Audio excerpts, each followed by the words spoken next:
Welcome बच्चों। आज की वर्कशीट नंबर 10 सूक्ष्म जीव। बच्चों, अब तक आप जान चुके हैं कि सूक्ष्म जीव बहुत छोटे होते हैं जिन्हें हम अपनी आँखों से नहीं देख सकते हैं। हमें उन्हें देखने के लिए क्या चाहिए? सूक्ष्मदर्शी। तो सूक्ष्मदर्शी क्या है? सूक्ष्मदर्शी वो यंत्र है जिसकी सहायता से हम सूक्ष्म जीवों को देख सकते हैं। ये सूक्ष्म जीव एक संक्रमित व्यक्ति से दूसरे स्वस्थ व्यक्ति के पास या के में कैसे पहुंचते हैं? हवा द्वारा, पानी द्वारा, सांस द्वारा या संपर्क द्वारा। तो हम अगर फिज़िकल कांटेक्ट किसी से बनाएंगे तो या हवा द्वारा या दूषित पानी द्वारा और सांस द्वारा ये सूक्ष्म जीव एक व्यक्ति से दूसरे व्यक्ति तक या एक संक्रमित व्यक्ति से बीमार व्यक्ति से स्वस्थ व्यक्ति तक पहुंच जाते हैं। आज हम मानव और पशुओं में सूक्ष्म जीव के कारण होने वाली बीमारियों के बारे में जानेंगे। मानव में और पशुओं में कौन सी बीमारियां होती हैं जो सूक्ष्म जीवों द्वारा होती हैं? पहले हम मानव में सूक्ष्म जीव द्वारा होने वाली बीमारी के बारे में पढ़ेंगे। प्रोटोजोआ एक सूक्ष्म जीव है और इसके कारण कौन सी बीमारी होती है? मलेरिया बीमारी प्रोटोजोआ से होती है। उस प्रोटोजोआ का क्या नाम है? Plasmodium vivax. मच्छर के काटने से इस बीमारी का जो प्रोटोजोआ है वो एक व्यक्ति से दूसरे व्यक्ति तक पहुंचता है। तो मच्छर क्या है? उसका वेक्टर या कैरियर, उसको ले जाने वाला, बीमारी को ले जाने वाला कौन है? मच्छर। पर कारण क्या है मलेरिया का? एक प्रोटोजोआ। तो प्रोटोजोआ के थ्रू मलेरिया होता है। जीवाणु से कौन कौन सी बीमारियां होती हैं? जीवाणु से हमें क्षय रोग, जिसे हम टीबी कहते हैं, ट्यूबरकुलोसिस, हैजा हो जाता है, और आंत्र ज्वर, जिसे हम क्या कहते हैं? टाइफॉइड। तो हमें टाइफॉइड हो सकता है। अब वायरस से होने वाली कौन कौन सी डिसीज़ेज़ हैं, बीमारियां हैं? पोलियो, खसरा, ये जो रैशेज़ हो रहे हैं रेड, ये खसरा है। हेपेटाइटिस ए, चेचक या स्मॉल पॉक्स, ये जो मुंह पर बच्चों को निकल आती है वो चेचक। ये सारी बीमारियां हमें वायरस से होती है। अब हम क्या जानेंगे? अब हम जानेंगे कि बीमारियों से बचाव के उपाय, कैसे हम उनसे बच सकते हैं। अपने आसपास सफाई रखें और खुले में शौच ना करें। अपने आसपास क्या रखना चाहिए? हमको हमेशा सफाई रखना चाहिए, कूड़ा कूड़ेदान में डालना चाहिए, खुले में शौच नहीं करना चाहिए, खाना खाने से पहले और बाद में हाथ धोना चाहिए। उसके अलावा पानी को अपने आसपास इकट्ठा ना होने दें। क्यों? पानी इकट्ठा होने पर या जमा होने पर उसमें मच्छर हो जाते हैं और मच्छर कौन सी बीमारी को फैलाना शुरू करते हैं? मलेरिया। बच्चों को समय पर टीका लगवाएं। बच्चों को उनके पेरेंट्स द्वारा समय पर वैक्सीन या टीका लगवाना चाहिए। खांसते समय मुंह पर रुमाल रखें। ये हमारी कौन सी आदतें हैं? वो अच्छी आदतें हैं जिनसे हम बीमारियों से बच सकते हैं। तो जब हम खांसते हैं, जब हमें खांसी आए या छींक आए तो मुंह पर रुमाल रखें। एंथ्रेक्स क्या होता है? एंथ्रेक्स एक खतरनाक मानव और मवेशी रोग है। मवेशी यानी गाय भैंस में होने वाली बीमारी और मानव में, दोनों में ये बीमारी हो सकती है। होती किससे है ये? एक जीवाणु या बैक्टीरिया से होती है, जिस बैक्टीरिया का नाम है बैसिलस एंथ्रेसिस। बैसिलस एंथ्रेसिस नामक जीवाणु से कौन सी बीमारी होती है? एंथ्रेक्स। और ये बीमारी मानव और पशुओं में, मवेशियों में, दोनों में हो जाती है। इस बीमारी की खोज या इसका पता किसने लगाया था सबसे पहले? इसकी खोज सबसे पहले रॉबर्ट कोच नामक वैज्ञानिक ने की थी। Now we will discuss question answer. अब हम क्वेश्चन आंसर देख लेते हैं। क्वेश्चन आंसर क्या है हमारे? पहला क्वेश्चन है आपका, मिलान कीजिए। सही मिलान करना है आपको। जीवाणु से क्या हो जाता है? दही का जमना, मलेरिया का कारक, हैजा का कारक। जीवाणु से हैजा हो जाता है, तो आप जीवाणु को हैजे से मिला दीजिए। लैक्टोबैसिलस से क्या होता है?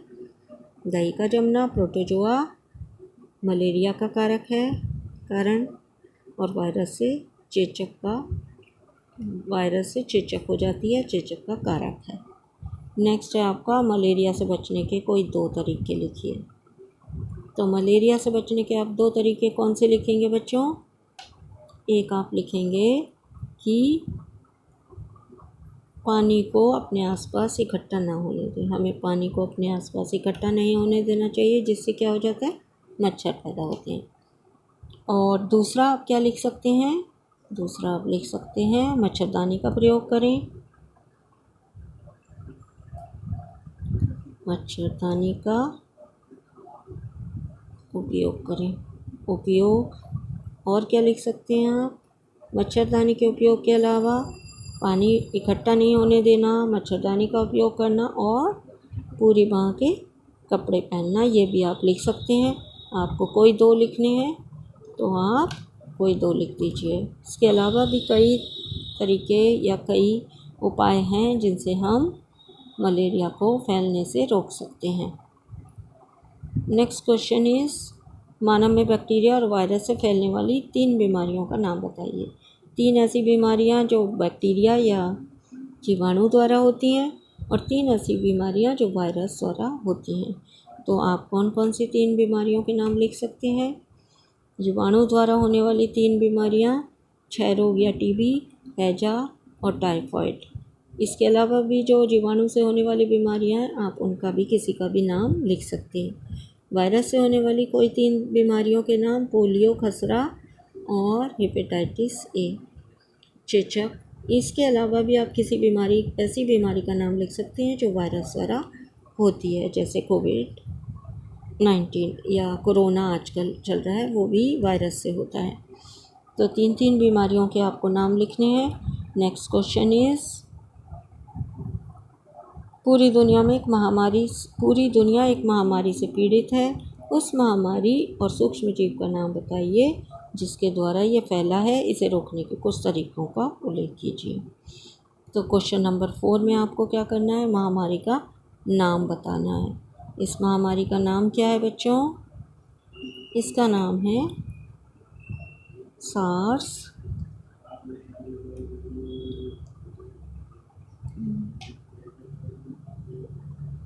कोरोना वायरस 2, ये नाम है इस बीमारी का। सीवियर एक्यूट रेस्पिरेटरी सिंड्रोम, ये WHO द्वारा नाम दिया गया है। SARS, CO for corona, V for virus 2, ये है उस महामारी का नाम। तो महामारी का नाम क्या है? सार्स कोरोना वायरस 2 महामारी का नाम है। ये किससे होती है ये बीमारी? तो इसका कॉज क्या है, कारण क्या है? एक वायरस है जिसको क्या नाम दिया हमने? Corona virus. तो किसके थ्रू होती है ये? कोरोना वायरस के थ्रू। अब इससे बचने के कौन कौन से उपाय आप लिख सकते हैं? बचने के रोज आपको विद्यालय में जो उपाय बताए जाते हैं, जो आपसे फॉलो करने के लिए कहा जाता है, वो आप लिख सकते हैं। पहला क्या लिखेंगे आप? मास्क पहनना, ये आप सबको पता है। और क्या लिखेंगे आप? दूसरा आप लिख देंगे दूरी बनाए रखना। तो दूरी बनाए रखना भी आप लिख सकते हैं इसमें। इसके अलावा आप क्या लिख सकते हैं? इसके अलावा आप तीसरा क्या लिख सकते हैं जो आपकी टीचर आपको बताती हैं कि थोड़ी थोड़ी देर में अपने हाथों को साबुन और पानी से धोना। तो ये आप थर्ड लिख दीजिए। इसके अलावा भी आप लिख सकते हैं आजकल इसकी वैक्सीन आई हुई है, तो समय पे वैक्सीन लेना, ये भी लिख सकते हैं। कोई भी 2-3 बातें आपको लिखनी है जिससे आप इस बीमारी को फैलने से रोक सकते हैं। नेक्स्ट क्वेश्चन इज़ एक ऐसे रोग का नाम बताइए जो मानव और मवेशी यानी गाय भैंस दोनों में होता है। तो इस बीमारी का नाम क्या है? इस बीमारी का नाम है एंथ्रेक्स। क्या नाम है? एंथ्रेक्स। एंथ्रेक्स लिख दीजिए इसकी। एंथ्रेक्स एंथ्रेक्स में ए के ऊपर एक बिंदी आती है। एंथ्रे ये का है, का बच्चों, आधा का और सा, एंथ्रेक्स लिख दीजिए, ये लिखा हुआ है यहाँ पर। ओके बच्चों, थैंक्स फॉर वॉचिंग।